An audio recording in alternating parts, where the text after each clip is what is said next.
దగ్గర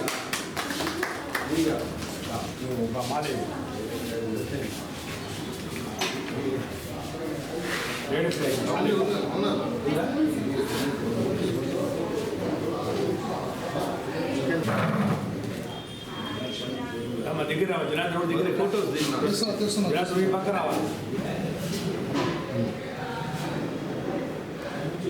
ఒక తల్లి కంటే ఎక్కువ చూసుకునే వ్యక్తి కోసురత్నం గారు.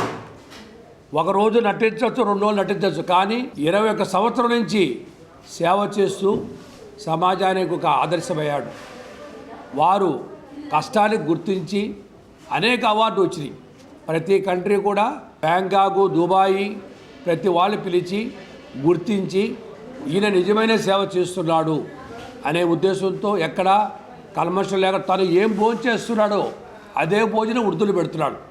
తనేదో పంచపక్షాలు తినటం కాదు, వాళ్ళతో పాటు వాళ్ళకి ఏమి వండుతున్నారో ఏమి పెడుతున్నారో తింటూ సమాజానికి ఒక ఆదర్శంగా అయ్యాడు.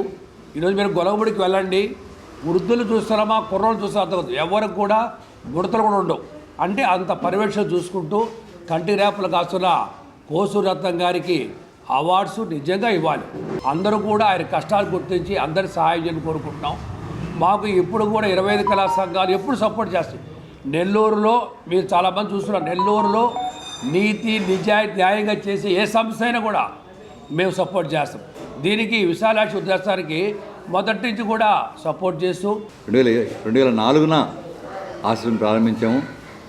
అప్పటి నుంచి అమరావతి కృష్ణారెడ్డి గారు నాకు ఒక అన్నగా, ఒక స్నేహితుడిగా, ఒక భుజం తట్టి ముందుకెళ్తూ ఉన్నారు, వెళ్ళమని చెప్పారు.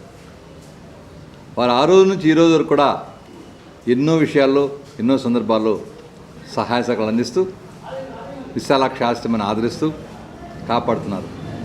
వారి ఇంటి దగ్గర అన్ని కార్యక్రమాలకు ఆశ్రమానికి అన్నప్రసాదం అందిస్తున్నారు. అంతేకాకుండా గొలగమూడి నగరంలో విశాలాక్షి భవనం నిర్మించే సమయంలో వారు ఒక రూమ్కి దాతగా నిలవడమే కాకుండా ఎంతోమంది చేత అందరికీ ఫోన్లు చేసి కోసురత్నం గారు అక్కడ బిల్డింగ్ కడుతున్నారు, మీరు కూడా ఒక రూమ్కి ఇవ్వండి, మీరు ఒక రూమ్కి ఇవ్వండి అని చెప్పి దాదాపు 15 మంది చేత రూములు కట్టించి ఇచ్చిన మహానుభావులు అమరావతి కృష్ణారెడ్డి గారు. వారికి నేను జీవితకాలం రుణపడి ఉంటాను.